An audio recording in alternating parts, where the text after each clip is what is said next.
how do you also explain, because the opposition and the grounds on which they are challenging the election, they do not feel that the process was free and fair. They do not feel that the result reflect the election and the votes of the voters of the country. How do you describe that scenario, and how do you react to that? Sure, I don't have a problem with you not accepting the result. It is not me, I'm asking you. No, I'm saying, when I say you, I mean them, the opposition. I don't have a problem with them not accepting the result. I have a problem with them trying to delegitimize our institution. You have done what a decent human being should do, which is, I didn't accept this result, and I'm going to court. Let it stop there. But when you now begin to organize your people surreptitiously on the ground, you are either marching to this place, going to the defense headquarters or the Ministry of Defense, saying let there be interim government. That is irresponsibility. We know that this democracy was achieved on the blood of Nigerian marchers, starting from Enki Abiola to his wife, to people like Ajia Suliat, to people like Enaro. So many people died. And then some people think it makes sense to say the military should come back. It is not just absurd, it is insanity. And it shouldn't be acceptable to anybody. Please, I like not to you, for you not to No. If we are thinking rightly, coming from where we are coming from, I wouldn't allow you to use such words as insanity. It is absurd. Could you just take that word back? Insanity. This is a national television. It's a very wise decision to make. No, don't say insanity. Could you take it back? I won't take that insanity. No, please take it back. In the sense that if you are thinking straight, you will not say let's truncate democracy because I lost an election. And I told you one thing earlier on. You cannot delegitimize our institution because you lost an election. How can a candidate or his deputy sit here and say, I don't trust the court, and if you swear in so and so, then democracy has ended? It doesn't make sense. There's no way you can justify it. A democracy is a democracy. And you win an election or you lost an election, you have only one choice. That choice is to follow the rule of law. And the rule of law means go to the courts. I mean, somebody sat in this same studio, said our own 6 million was not rigged, but their 8.7 million was rigged. And you said I should say it's not insanity. Okay, it's not insanity. No. How do you explain that? I am taking away the word I shouldn't say insanity. No. But for you to say it is 6 million for me and it is not rigged, but Bola Tinubu 8.7 million was rigged. Would you listen to me? In the same election? Makes no sense. Just calm down, please.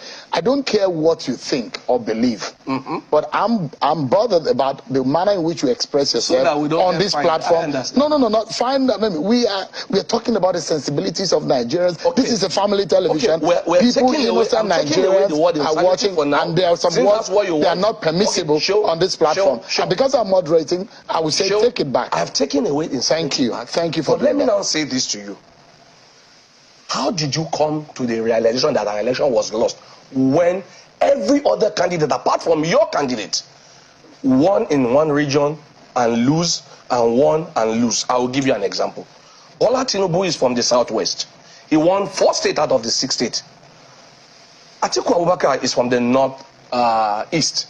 He won, I think, 4 or 5 out of the 7 states in the northeast. I mean, 6 states in the northeast.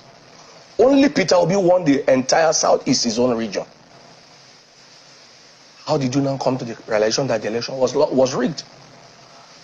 Every other person either win in your region, some part, and lose, and then check the percentage of winning.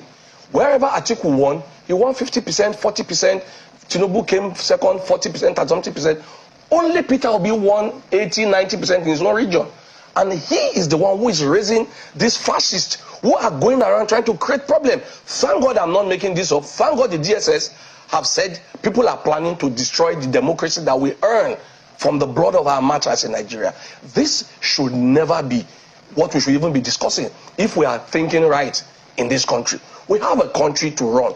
In just another 4 years, you will have another opportunity to present yourself if you think you are still qualified. So why should you want to completely destroy everything because you lost?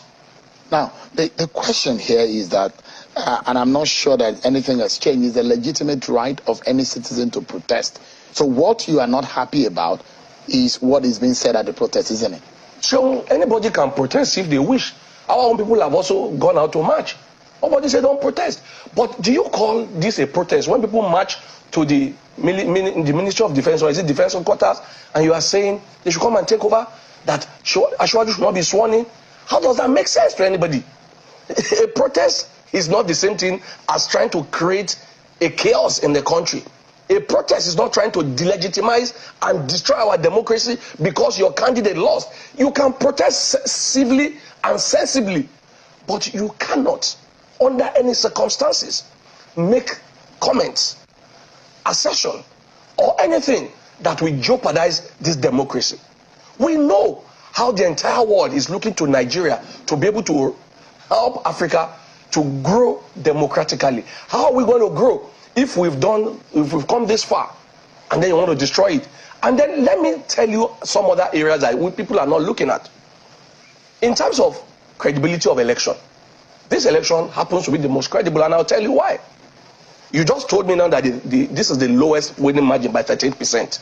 We remember the Obasanjo organized election in 2007. We remember how the figures were so bogus because people can sit in their rooms and write results. Today with the beavers, you remember what former Senator Binta was talking about just now, overvoting. Did we ever have the word overvoting before beavers were introduced? So it tells you that there was credibility in this election.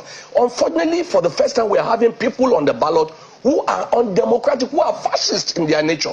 And when you have fascism in your head, it doesn't matter what people do. You think you're better than other people, and you think you must win because you have gone all around churches and trying to create problem between Christians and Muslims. And that is what we are seeing today. So how do we manage this divide? There is an obvious cleavage that you can find between amongst the regions and the peoples of this country.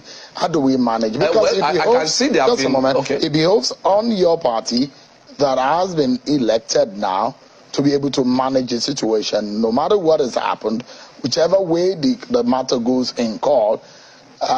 Your candidate will be sworn in at some point, and the fact remains that there needs to be a management of the nation and the people of our country. The first thing that should have been done was for the leadership of the losing party, especially the Labour Party, because I insist on them, because the PDP is more democratic. They have been in the game for a while. They understand you can lose and win. But for people who think because they have shown up for the first time they must win, it's dangerous. So what should have happened is to let everybody know that, look, we've lost an election. We didn't accept we lost the election, but we're going to court and let it end there. But every day, maybe you need to go and check the Twitter handle of the Labour Party presidential candidate. The man is still going around as if he's campaigning. And it is dangerous. You need to stop at a time. Because you are the one leading these people on. So what should be done now? What is he doing that you don't like? Every day he's still going around as if he's campaigning. Like what? What activity? Well, so just yesterday or two, he went, did one long thread, and then he was still making very incendiary statement, and his people are latching onto it. You see, there are things when you don't need to say it. You just have to allude it. Your people will get it. And because you keep making allusion to it, you are railing the mob. It's a Trumpist kind of idea. It's like a Trump system. You don't have to tell people, go and burn down the Capitol. All you need to do is give them a body language or some other way, and they will do it. So what needs to be done is for these people to call themselves to order and calm down that, look, if we burn down this country, you and I have no other country to go to. When that starts, then we can start talking about healing. Then the churches, I need to talk to the pastors and the churches. I know some of them, there's a particular female minister who has gone, and you will think she's the INEC assistant, saying we reject this result. These are things that should stop. Leaders need to start talking peace, need to start talking healing, need to start telling people, look, if there are grievances, there are correct ways to handle the grievances. There are law courts. But when you go around and start saying we don't believe in the court, let's get our mandate back. How do you want to get it? By violence? Violence beget violence, and we don't want it. So the only way you can get a mandate that you think was taken from you is to go to the courts. But when you begin to say we don't trust the court, we don't believe in the court, then what are you saying? Then you're not even a Democrat in the first place. Because as a Democrat, you must believe in the rule of law. If a Democrat does not believe in the rule of law, then what is he doing being a Democrat? What is he looking for? Looking for vote. Why don't you just take a gun and kill everybody and become the president? It's as simple as that. So as a Democrat, you must understand that the rules are the rules. I mean, let me give you an example. The former governor of Osun State, still believed that he was cheated out of it. But since when have you seen the man making incendiary statement? No. He's gone to court. He won in the tribunal. He's lost now in the appeal court. He might go to the Supreme Court. That is what decent Democrats do. And if he wins, he will take his seat. And if he loses, I am sure Governor Gboyega Oyetola will say, we have lost, let's get ready for another time. But when you keep going, making statements every day, still behaving like you're in a campaign mood, you're going to create problems for Nigerians. And these are what we don't want.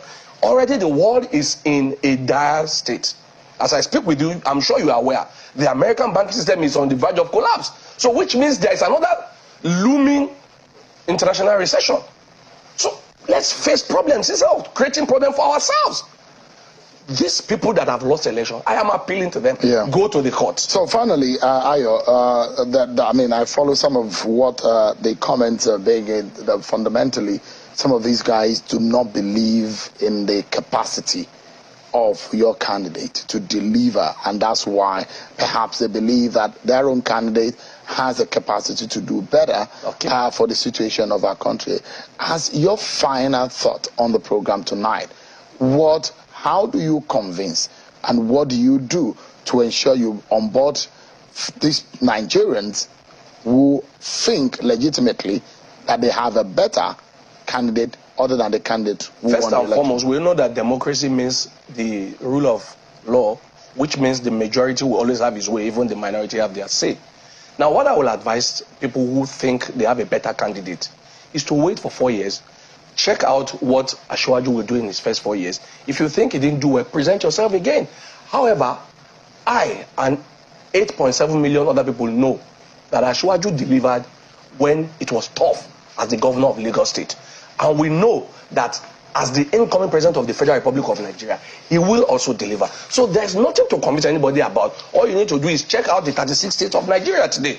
Which state has the best in terms of human capital development, in terms of infrastructure development, in terms of IGR, and in terms of every other thing? Then if you know that clearly Lagos is truly the 5th largest economy in Africa after Nigeria #1, South Africa, Egypt, and I think Algeria, then you know that if this man handle Nigeria, clearly we're going to have a ball. Thank you so much. This is In-Depth Analysis.